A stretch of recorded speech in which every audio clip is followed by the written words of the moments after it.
Welcome to a daily word of encouragement with Celebration Church in Thomasville, Georgia. We believe that the Bible is God's word to all people.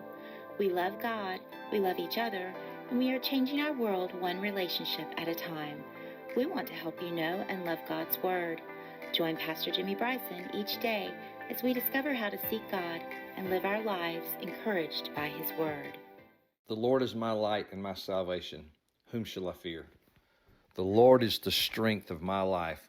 Of whom shall I be afraid? Those were the words of David in Psalm 27, verse 1. Yesterday we looked at that verse from a different angle maybe than you've ever considered before. David said, the Lord is my light and my salvation. Whom shall I fear? The Lord is the strength of my life. Of whom shall I be afraid? And just as a quick reminder, when he said, whom shall I fear? The word fear there is the word that's used other places as the fear of the Lord or the fear of God. It means the awesome respect. It means to revere. So it's not dread. It's not dread. It's not to tremble with fear. That's the word he used at the end of the verse for afraid. So it's not like I trembled like I saw a snake. The Lord is my light and my salvation. Whom shall I fear? I didn't tremble. I wasn't scared like I saw a snake, because he is my light and my salvation. I fear him. I respect him. I revere him. And then he said, the Lord is the strength of my life. Of whom shall I be afraid? And what he was saying is, I will not tremble. Remember, the fear of man brings a snare. I will not tremble in fear because I respect God. I have the fear of the Lord. So we looked yesterday at how do you fight fear with fear? You understand the fear of the Lord, which is the beginning of wisdom. So a couple of days ago, I laid out like a brief outline of Psalm 27. Hope it was a blessing to you. First three verses, we find David warring, W-A-R-R-I-N-G, and it's very clear that David was in a war mentality. Enemies and foes are mentioned at least 4 times. David, we know, was a warrior. And so verses 1 through 3 are in the setting of war. He's warring. Verses 4 through 6 are worshiping. Verses 7 through 12 are walking. And verse 13 and 14 are waiting. We'll come to walking and waiting maybe a little bit later. But I want you to see the shift in chapter 27. David moves from warring to worshiping. It doesn't matter what kind of equipment a soldier might have. If he has fear in his heart, he will fail. I'm going to say that again.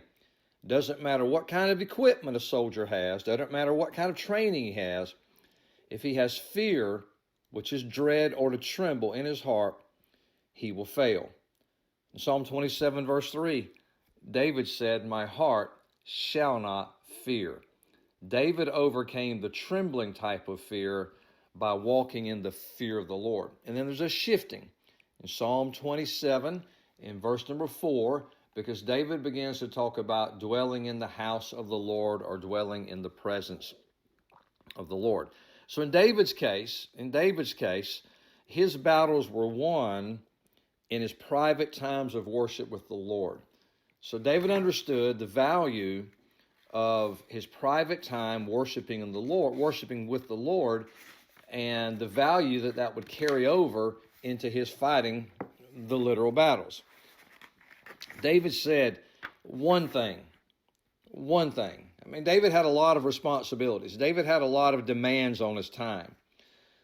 I'm sure that you have a lot of responsibilities. If you're a mom, if you're a dad, most of you are moms and dads and working, or maybe a grandparent. We all have responsibilities. We all have many demands on our time. Imagine David being the king. He had lots of responsibilities, many demands on his time, but his number one priority was seeking the face of God. Remember what Paul said. Paul said, this one thing I do. And so instead of being like Paul and David, oftentimes we, the children of God, are similar to Martha. Remember the story of Mary and Martha? I talked about it a couple weeks ago. Martha was cumbered about serving in the kitchen. Nothing wrong with serving. But Jesus told Martha that Mary had her priorities straight. And the Bryson paraphrase is, he said, you've neglected the greater thing. You've neglected the great thing, and that is being in the presence of Jesus and experiencing the presence of Jesus. So David understood that. We read a lot about David's warfare and his victory in war, but the secret to David's public victory was David's private worship. Oh, that'll tweet right there.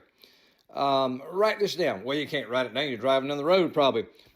Without satisfying worship, there can be no successful warfare. That's what I'm trying to get at today.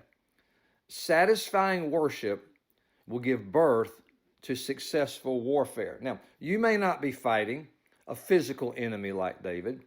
You may not be fighting a literal 10-foot giant like David did when he was younger, but there might be a giant in your life. There might be multiple giants in your life. You may not be facing literal adversaries. You may not take up literal sword and literal spear and go into a literal hand-to-hand combat, but you have an enemy called the devil that throws fiery darts at you. The weapons that we have are spiritual weapons, and the war we fight is a spiritual war. I know it manifests in physical, but watch the correlation here. David's satisfying worship helped him be a successful warrior. And what I've found is believers in Jesus Christ who practice private worship that satisfies their heart, satisfies their soul, they have a tendency to be more successful in warfare.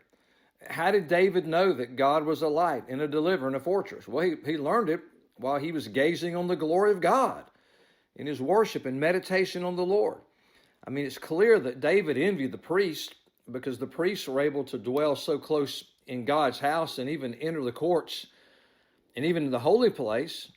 Surely David longed to leave the battlefield and dwell in the house of God, but wherever he was, he took time to come into God's presence, meditate on God's gracious kindness, and in Psalm 27:4, he uses the word beauty, and to contemplate, which means to inquire into the person of God.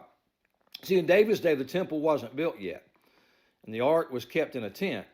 So the word temple in verse 4 simply means a palace or sanctuary. It was used for God's sanctuary, though the structure was a tent.